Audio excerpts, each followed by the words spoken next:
Meditation has to engage not only the thinking part of your mind, but also your emotions.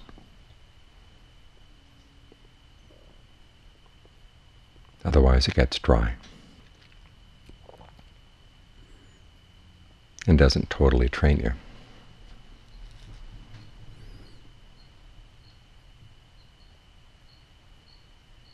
So it's good to think about the emotions that get involved so that the training can be more complete.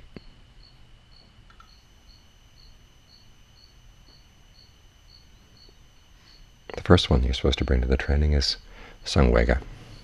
That's the emotion that Prince Siddhartha felt on seeing the old person and the sick person and the dead person.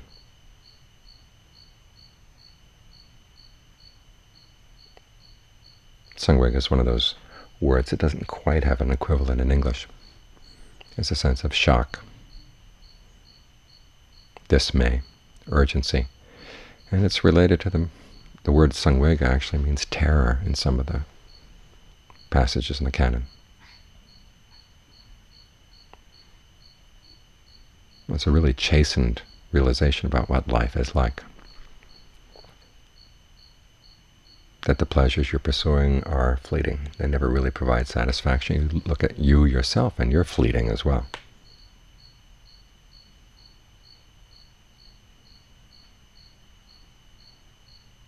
And the amount of suffering in life, not only is it fleeting, but there's a lot of suffering before you fleet totally. There's that passage where the Buddha says that compared to the tears you've shed in all your many lifetimes, the ocean is smaller, has less water.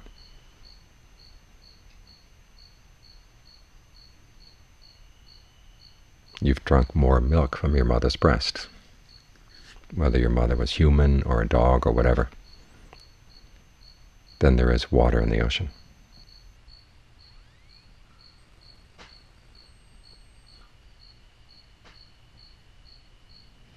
And the Buddha says, just thinking about that should be enough to give you a sense of dismay, a sense of dispassion,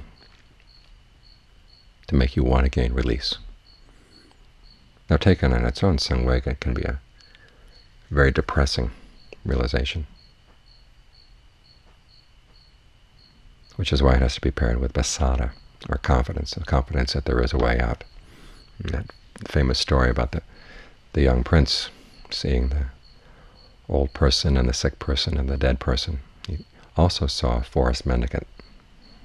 And the realization after seeing that forest mendicant is, this must be the way out. If there's any way out, this is it. And so he pursued that with a strong sense of clarity, a strong sense of conviction. Ajaan Suwat, when he would lead the meditation here at Metta, would often say, start with a sense of pasada, that this is your way out, and stick with the practice with that sense of conviction.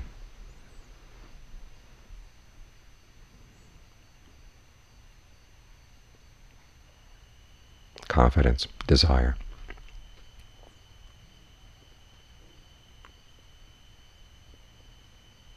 Because if you approach the meditation in a desultory way, you're going to get desultory results. You really have to be devoted to what you're doing here. Or as Ajahn Fuang would say, you have to be crazy about the meditation if you want to meditate well.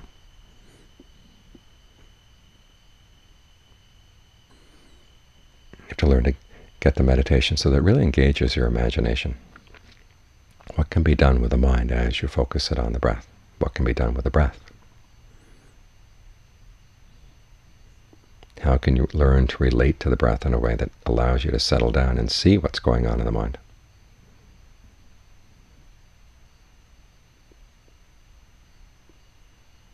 And when you come up with obstacles, you won't have this sort of inquisitive mind that doesn't just give up in the face of the obstacle, but tries to find a way around, with a conviction that there is a way around. That's what the confidence is there for. If you're lost in the woods and think there's no way out, there's going to be no way out. If you think there's a way out, at least you have a chance of finding it.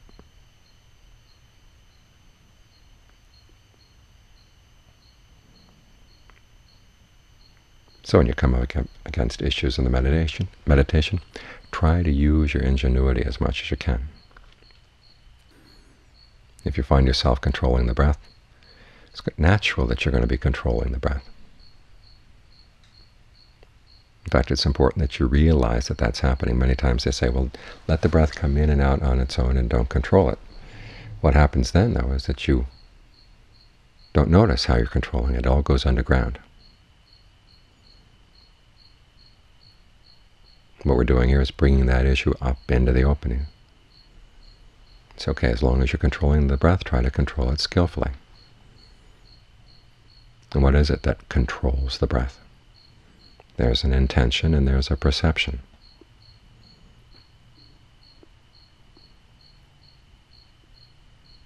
Can you change your perception of the breath so that the way you control the breath actually does less harm to the breath? What ways of thinking of the breath coming in and out of the body help to overcome the unhealthy or unskillful ways that you control the breath?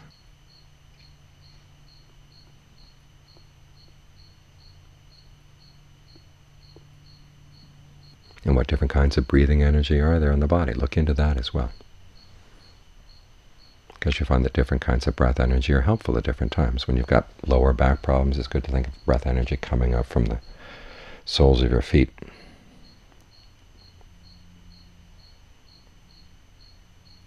Giving more strength to the back as it goes up and then out the top of the head.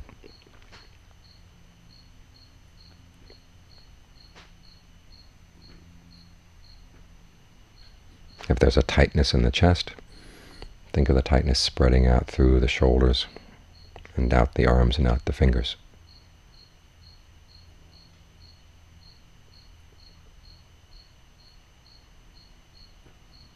In other words, use your ingenuity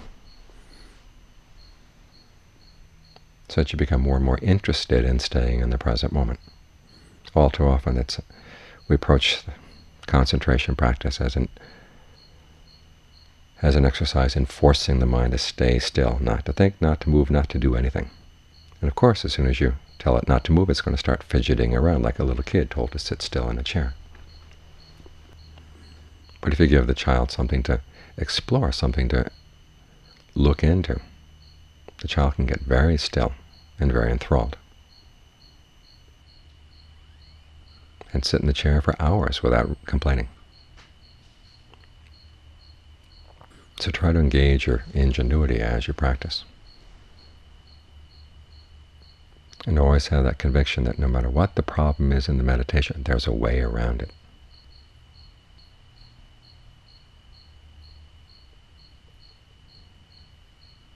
That confidence is what's going to see you through. Of course, simply the confidence is not good enough. You have to start seeing results as well. And when you start seeing them, there will be a sense of ease and finally a sense of rapture as well, a sense of fullness or refreshment.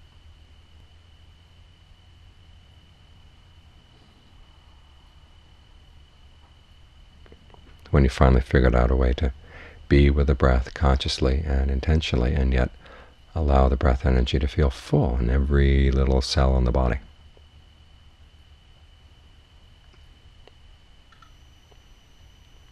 And how to maintain the right amount of pressure so that you're not squeezing it and not pushing it or pulling it, that it's just right there.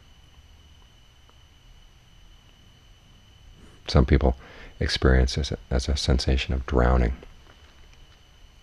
They're so used to breathing in a particular way or having the mind's cartoon idea of what the breathing has to do as it comes in and out of the body, that when they finally give up on that cartoon idea, there's a sense of drowning. Well, sit with that.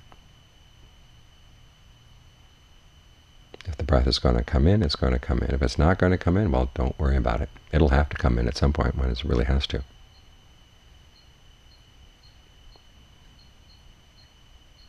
And allow it not to disturb anything that feels still.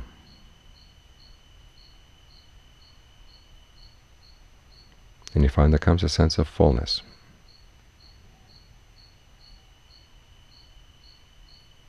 And with it a sense of ease.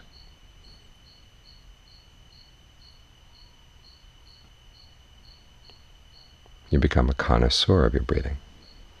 You learn to really enjoy it. This amount of enjoyment is a necessary part of the path as well.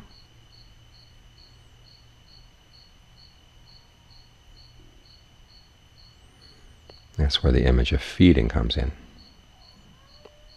The Buddha talks about feeding on rapture, feeding on the ease that comes with the meditation.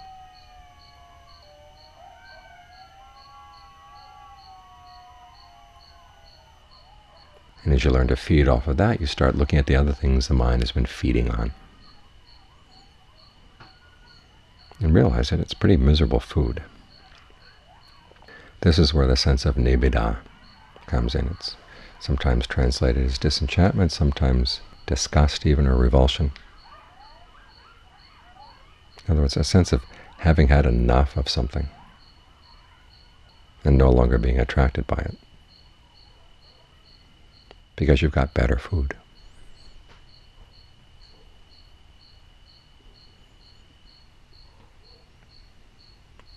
And a lot of the preliminary work in discernment is just that, learning how to maintain that sense of stillness, being centered, having a sense of fullness, and learning to adjust it as you need it, learning how to gladden the mind when it needs to be gladdened, how to release the mind when it needs to be released, how to steady it when it needs to be steadied.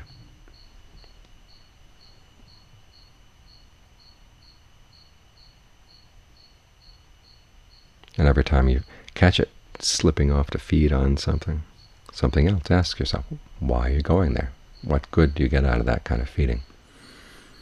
And a lot of the discernment comes in seeing that the other things you've been feeding on all through your life really are not worth it.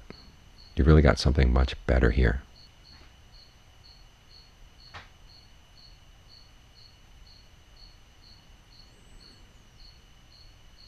And it's only when you've been able to use the concentration as a basis for overcoming passion, especially sensual passion. It's only then that you have to transcend the concentration itself.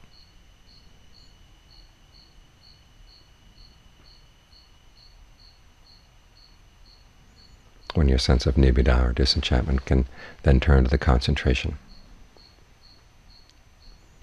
because you've discovered something in the mind that doesn't need to feed anymore, even on the pleasure and the rapture, the equanimity of concentration. That's when the sense of nibbida, sense of viraga or dispassion, that's when they become total.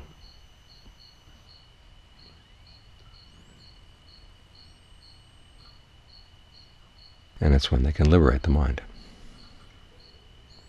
So as you can see, it's a long series of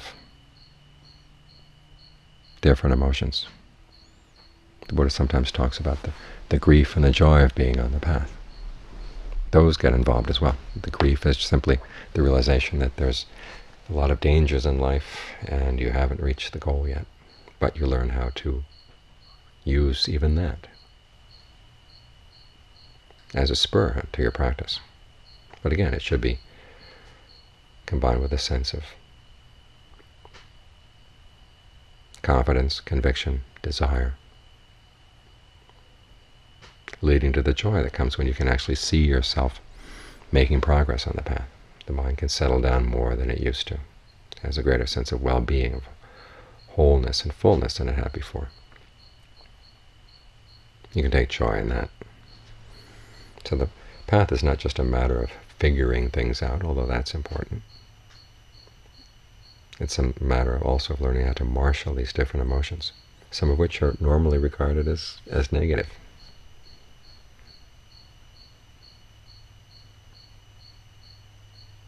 Samvega, grief, disenchantment, disgust. But they have their uses.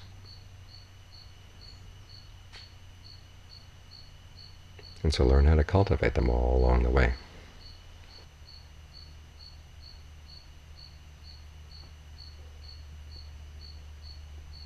Because without these emotions, the practice doesn't go anywhere.